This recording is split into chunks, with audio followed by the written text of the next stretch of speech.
বান্ধবীকে বাইকের পেছনে বসিয়া স্টান্ট দেখাতে গিয়ে পথ দুর্ঘটনায় মৃত্যু হলো দুই নাবালক নাবালিকার। ঘটনাটি ঘটেছে বুধবার সকালে মুর্শিদাবাদের কান্দি থানার যশোহরি গোলাঘাট এলাকায়। স্টান্ট দেখানোর সময় বাইকটি দ্রুত গতিতে গিয়ে একটি ইনোভা গাড়ির পেছনে ধাক্কা মারে।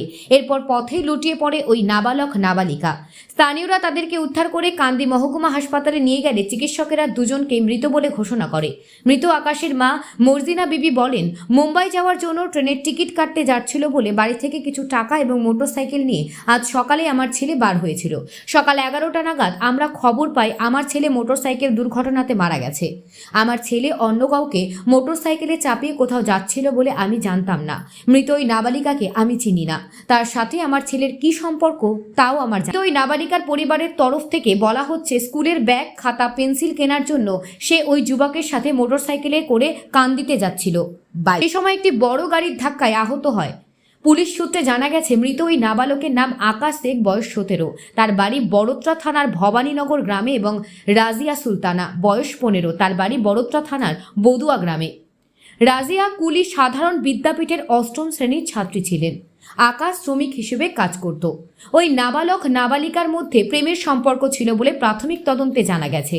আজ সকালে ওই দুজন মোটরসাইকেলে করে বড়োত্রা থেকে কান্দির দিকে আসছিল। ছেলেটি দ্রুত গতিতে বাইক চালানোর সময় বান্ধবীকে খুশি করতে মাঝে মধ্যে রাজ্য সড়কের ওপর বাইক নিয়ে স্টান্ট দেখাচ্ছিল।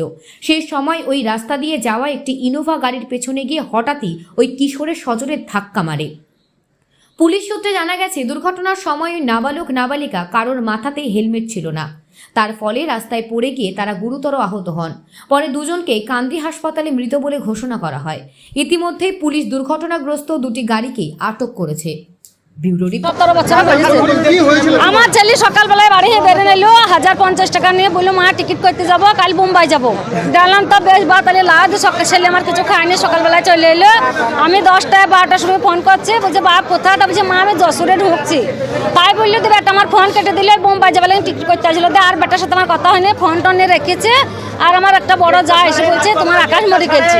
এক পর্যন্ত কথা আমি আর কিছু জানি না। এবার মেয়েটা কে হয়, কোথা বাড়ি, কি শুনতে আমি কিছু জানি না। এখানদের বাস স্ট্যান্ডে আসছিল। কি হয় আপনার? আমার ছেলে নাম কি আপনার? আমার ছেলের নাম আকাশ। বয়স কত? বয়স 17 বছর। বাড়ি কোথায়? বাড়ি ভবানীনগর। কিসের হয়েছে কিছু জানতে পারলেন? না আমি কি করে জানবো, আমি বাড়িতে ছিলাম। আমি কেবল ফোন করলাম বাপটা কোথায়? তা বলছি মা আমি যশোরে ঢুকছি। একটি কথাই বললাম না তো বেটা গোলাহাটের এখানে বলছে। বাইক নিয়ে আসছিল আমাদের নিজের সঙ্গে বাইক। আমি কিচ্ছু বলতে পারবো না, আমি তো কেবল আছি, আমি কি করে জানবো? ডাম্পারের সাথে হয়ে যাবে, আমি ছেলে তো দেখতে পাইনি, আমি কি করে জানবো? আমার নাম মর্জিনা বিবি, আমার ছেলের নাম শরীফুল শেখ। হ্যাঁ, আমার স্বামীর নাম আহরব শেখ। থেকে কান্দি আসছিল, ঠিক আছে, ব্যাগ কিনতে আসছিল। যশোরে ঢোকার আগে অ্যাক্সিডেন্ট এখন কীভাবে হয়েছে সেটা আমরা সঠিক বলতে পারছি না। স্কার্পোর সাথে অ্যাক্সিডেন্ট, এনারা বাইকে আসছিল না কোনো টুকটুকিতে আসছিল সেটা সঠিক আমরা বলতে পারছি না। ওরা আসছিল কুলি থেকে কান্দি। কান্দি আসছিল হয়তো কোনো কাজে আসছিল, স্কুলের ব্যাগ, খাতা, বইপত্র কিনতে আসছিল। মেয়েটার নাম হইল কাশ্মীরা খাতুন, ঠিক আছে, বাবার নাম হইল সরফুল শেখ। হ্যাঁ, রিজিয়া সুলতানা আছে নাকি, যাক না বেশ, রিজিয়া সুলতানা। আর ছেলের নাম হইল আকাশ শেখ। হ্যাঁ, ভবানীনগর বাড়ি ওনার।